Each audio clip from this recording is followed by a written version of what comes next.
പാവപ്പെട്ടവരും middle ക്ലാസ്സുകാരും പണത്തിന് വേണ്ടി ജോലി ചെയ്യുന്നു. എന്നാൽ പണക്കാർക്ക് വേണ്ടി അവരുടെ പണമാണ് ജോലി ചെയ്യുന്നത്. എങ്ങനെയാണ് പണക്കാർക്ക് വേണ്ടി അവരുടെ പണം ജോലി ചെയ്യുന്നത്? പണക്കാരെങ്ങനെയാണ് പണത്തെ കൊണ്ട് അവർക്ക് വേണ്ടി ജോലി ചെയ്യിപ്പിക്കുന്നത് എന്ന കാര്യമാണ് റിച്ച് ഡാഡ് പുവർ ഡാഡ് എന്ന ഈ പുസ്തകത്തിലെ ആദ്യത്തെ അധ്യായം നമുക്ക് പഠിപ്പിച്ചു തരുന്നത്. അത് പഠിപ്പിച്ചു തരാൻ രചയിതാവിൻ്റെ കുട്ടിക്കാലത്തേക്ക് നമ്മെ കൂട്ടിക്കൊണ്ടുപോകുന്നുണ്ട്. പണക്കാരുടെ കുട്ടികൾ പഠിച്ചിരുന്ന സ്കൂളിലായിരുന്നു റോബർട്ട് കിയോസാക്കിയും പഠിച്ചിരുന്നത്. സ്കൂളിലെ തൻ്റെ സഹപാഠികളൊക്കെ പണക്കാരായതുകൊണ്ട് തനിക്കും എങ്ങനെ ഒരു പണക്കാരനാകാമെന്ന ചിന്ത ആ കാലം മുതലേ നമ്മുടെ രചയിതാവിൻ്റെ മനസ്സിലുണ്ടായിരുന്നു. ഇതേ സ്കൂളിൽ വെച്ചാണ് അദ്ദേഹത്തിൻ്റെ സുഹൃത്ത് മൈക്കിനെ അദ്ദേഹം പരിചയപ്പെടുന്നത്. മൈക്കും റോബർട്ടും തമ്മിൽ നല്ലൊരു സുഹൃത്ത് ബന്ധം രൂപപ്പെടുകയും രണ്ടുപേരും പണം ഉണ്ടാക്കുന്നതിന്റെ സ്വപ്നം ഒരുമിച്ച് കാണുകയും ചെയ്തിരുന്നു. തങ്ങൾക്കും എങ്ങനെ പണം സമ്പാദിക്കാം എന്നതിന് അവർ ഉത്തരം കണ്ടെത്തിയത് ലെഡിൽ നിന്നും നിക്കല് ഉരുക്കിയെടുക്കുന്ന അനധികൃതമായ ഒരു വഴിയായിരുന്നു. ഇത് മനസ്സിലാക്കിയ റോബർട്ട് കിയോസാക്കിയുടെ പാവപ്പെട്ട അച്ഛൻ രണ്ടു കുട്ടികളെയും ഈ ചെയ്തുകൊണ്ടിരിക്കുന്ന പ്രവൃത്തിയുടെ അനന്തരഫലം എന്തൊക്കെയാണെന്ന് പറഞ്ഞു മനസ്സിലാക്കി കൊടുത്തു. അവരിൽ പണമുണ്ടാക്കാനുള്ള ആഗ്രഹം നന്നേ ഉണ്ടെന്ന് മനസ്സിലാക്കിയ അദ്ദേഹം ഈ പുസ്തകത്തിൽ റിച്ച് ഡാഡ് എന്ന് വിശേഷിപ്പിക്കപ്പെട്ട റോബർട്ട് കിയോസാക്കിയുടെ സുഹൃത്തായ മൈക്കിൻ്റെ അച്ഛനെ കണ്ടു പഠിക്കാനായി ആവശ്യപ്പെട്ടു. അവിടുത്തെ ഒരു ബാങ്കറിൽ നിന്നും റിച്ച് ഡാഡ് പണമുണ്ടാക്കുന്നതിൽ എത്രമാത്രം അഗ്രഗണ്യനാണെന്ന കാര്യം പുവർ ഡാഡ് മുമ്പ് തന്നെ കേട്ടിരുന്നു. അങ്ങനെ ഒടുവിലവർ രണ്ടുപേരും പണം സമ്പാദിക്കുന്ന വഴികളെ മനസ്സിലാക്കാൻ റിച്ച് ഡാഡിൻ്റെ അരികിലെത്തി. റിച്ച് ഡാഡുമായി മീറ്റിംഗ് അറേഞ്ച് ചെയ്യപ്പെട്ട ദിവസം രാവിലെ കൃത്യം 8 മണിക്ക് തന്നെ റോബർട്ട് കിയോസാക്കി മൈക്കിൻ്റെ വീട്ടിലെത്തി. മീറ്റിംഗ് തുടങ്ങിയപ്പോൾ തന്നെ റിച്ച് ഡാഡ് രണ്ടു കുട്ടികളോടുമായി പറഞ്ഞത്, എനിക്ക് പണമുണ്ടാക്കുന്ന വഴി നിങ്ങളെ പഠിപ്പിച്ചു തരാൻ വളരെ സന്തോഷം മാത്രമേ ഉള്ളൂ. പക്ഷേ അത് നിങ്ങൾ ഇതുവരെ കണ്ട പോലുള്ള ഒരു ക്ലാസ് റൂം സ്റ്റൈലിലുള്ള പഠിപ്പിക്കലായിരിക്കില്ല. ഈ രണ്ടു കുട്ടികളും തനിക്ക് വേണ്ടി പണിയെടുക്കുകയാണെങ്കിൽ വളരെ എളുപ്പത്തിൽ എങ്ങനെ പണം സമ്പാദിക്കാൻ സാധിക്കുമെന്ന് പഠിപ്പിക്കാൻ കഴിയുമെന്നായിരുന്നു റിച്ച് ഡാഡിൻ്റെ വാദം. അതോടൊപ്പം കൂടുതൽ ചോദ്യങ്ങളൊന്നും ചോദിക്കാൻ പാടില്ലെന്ന നിർദ്ദേശവും റിച്ച് ഡാഡ് വെച്ചിരുന്നു.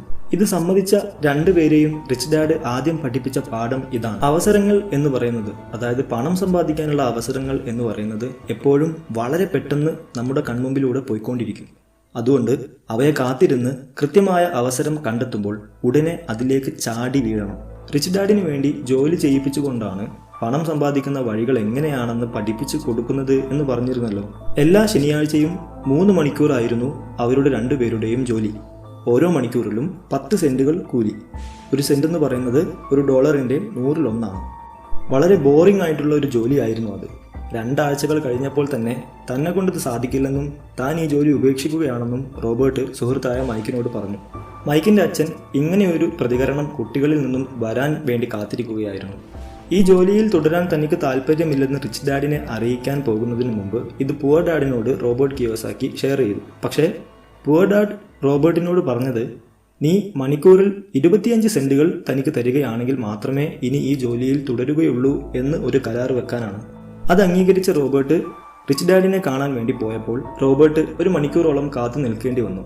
ആ സമയത്ത് റിച്ച് ഡാഡ് തന്നെ കൊണ്ട് വെറുതെ പണിയെടുപ്പിക്കുകയായിരുന്നുവെന്നും തനിക്ക് പണം സമ്പാദിക്കാനുള്ള വഴികളൊന്നും പറഞ്ഞു തരാനുള്ള ആത്മാർത്ഥത അദ്ദേഹത്തിനില്ല എന്നുമൊക്കെ റോബർട്ടിന്റെ മനസ്സിലൂടെ ചിന്തകൾ അങ്ങ് പാഞ്ഞുപോയി. 1-2 വർഷങ്ങൾക്ക് ശേഷം മാത്രം സാധാരണ രീതിയിൽ ജോലിക്കാർക്ക് വരുന്ന ഈ ഒരു ചിന്ത 1 മാസത്തിന് മുമ്പ് തന്നെ റോബർട്ട് കിയോസാക്കിയുടെ മനസ്സിൽ വന്നു എന്നത് റിച്ച് ഡാഡിനെ അത്ഭുതപ്പെടുത്തി.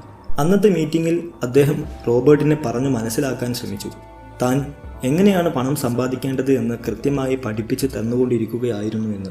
ആദ്യമേ പറഞ്ഞിരുന്നു, സാധാരണ നിങ്ങൾ സ്കൂളിൽ പഠിക്കുന്ന രീതിയിലായിരിക്കില്ല ഞാൻ പഠിപ്പിക്കുന്നത് എന്ന്.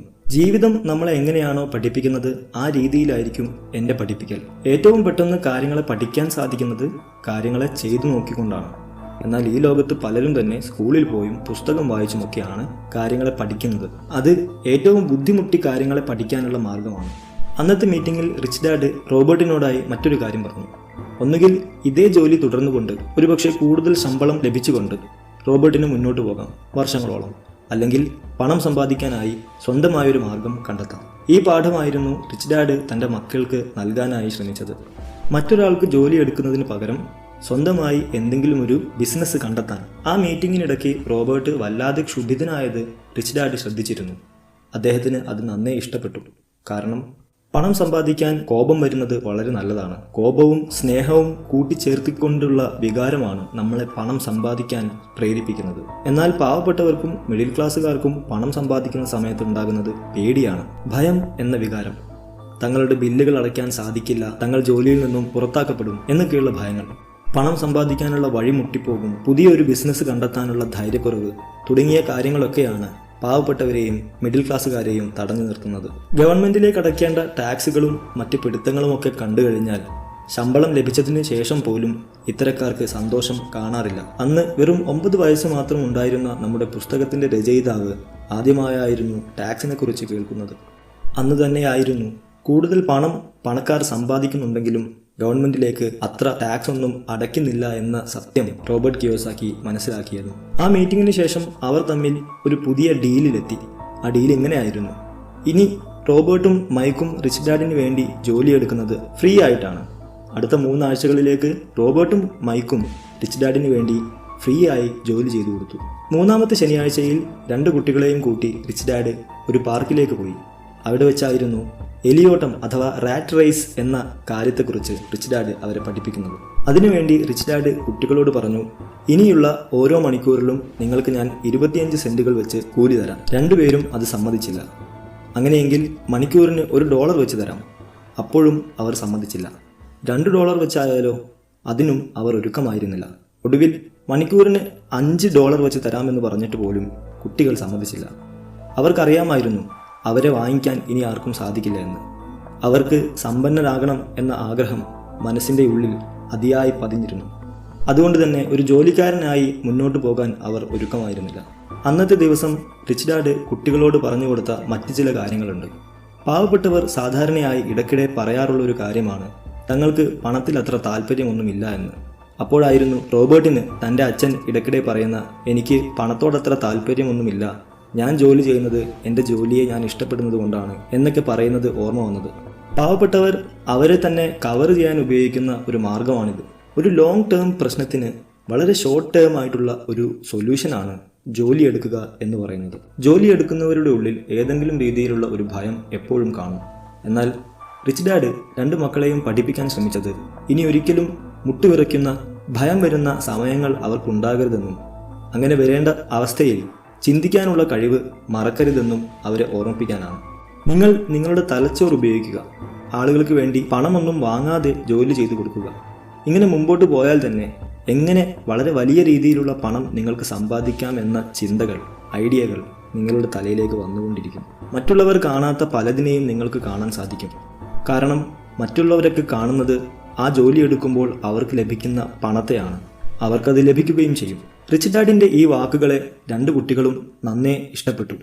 അവർ അതിനെ അവരുടെ ജീവിതത്തിലേക്ക് പകർത്തുമെന്ന് ശപഥം ചെയ്തു. അതിനുശേഷമായിരുന്നു 2 കുട്ടികളും പണം സമ്പാദിക്കാനുള്ള മികച്ച ഒരു വഴി സ്വന്തമായി രൂപപ്പെടുത്തിയെടുത്തത്. മറ്റു കുട്ടികൾക്ക് വായിക്കാൻ സാധിക്കുന്ന രീതിയിൽ കോമിക് ബുക്കുകളുടെ ഒരു ലൈബ്രറി തുടങ്ങുകയായിരുന്നു അവരുടെ ആദ്യത്തെ ലക്ഷ്യം. അക്കാലത്ത് സ്വന്തമായി ഒരു കോമിക് ബുക്ക് വാങ്ങിക്കാൻ 10 സെന്റുകൾ കൊടുക്കണമായിരുന്നു. റോബർട്ടിൻ്റെയും മൈക്കിൻ്റെയും ലൈബ്രറിയിൽ പോയാൽ ഉച്ച സമയത്തെ 2:30 മുതൽ 4:30 വരെയുള്ള സമയങ്ങളിൽ കുട്ടികൾക്ക് എത്ര കോമിക് ബുക്കുകൾ വേണമെങ്കിലും റോബർട്ടിൻ്റെയും മൈക്കിൻ്റെയും ലൈബ്രറിയിൽ നിന്നും വായിക്കാം. ഈ 2 മണിക്കൂറിലേക്ക് വായിക്കാൻ വരുന്ന കുട്ടികൾ ഫീസായി നൽകേണ്ടത് 10 സെന്റുകളായിരുന്നു. അതായത് മറ്റൊരു കോമിക് ബുക്ക് വാങ്ങിക്കാനുള്ള അതേ പണം. ആ ലൈബ്രറിയുടെ നടത്തിപ്പുകാരിയായി മൈക്കിൻ്റെ പെങ്ങളെ അവർ ജോലിക്ക് വെച്ചു. ഓരോ ആഴ്ചയും ഒടുവിൽ $9 50 സെന്റുകളും $10 50 സെന്റുകൾ മാത്രം കുറവുള്ള രീതിയിൽ മെച്ചപ്പെട്ട ഒരു സമ്പാദ്യം അവരെ തേടിയെത്തി. അതിൽ $1 അവരുടെ ലൈബ്രറി സൂക്ഷിപ്പുകാരിക്ക് നൽകുകയും ചെയ്തു. ഒരു 3 മാസത്തിന് ശേഷം ലൈബ്രറിയിൽ വെച്ച് ഒരു ചെറിയ പ്രശ്നം ഉടലെടുക്കുകയും മൈക്കിൻ്റെ അച്ഛനായ നമ്മുടെ റിച്ച് ഡാഡ് ലൈബ്രറി അടച്ചുപൂട്ടാനായി ആവശ്യപ്പെട്ടതുകൊണ്ട് ആ ലൈബ്രറി അടച്ചുപൂട്ടുകയും ചെയ്യപ്പെട്ടു. പക്ഷേ ഈ ഒരു ഉദ്യമത്തിൽ നിന്നും അവർ 2 പേരും മനസ്സിലാക്കി, പണത്തിന് വേണ്ടിയല്ല ജോലിയെടുക്കേണ്ടത്, പണം നമുക്ക് വേണ്ടി ജോലിയെടുക്കണം. ഈ പുസ്തകത്തിന്റെ അടുത്ത അധ്യായത്തിൽ പ്രതിപാദിക്കുന്നത് സാമ്പത്തിക സാക്ഷരതയെക്കുറിച്ചാണ്. ഇപ്പോൾ കയ്യിൽ പണമുള്ളവർ പോലും മനസ്സിലാക്കിയിരിക്കേണ്ട നിരവധി കാര്യങ്ങൾ ആ അധ്യായത്തിൽ പഠിപ്പിച്ചു തരുന്നുണ്ട്. അത് നമുക്ക് അടുത്ത വീഡിയോയിൽ പ്രതിപാദിക്കാം എന്ന വിശ്വാസത്തോടെ ഇന്നത്തേക്ക്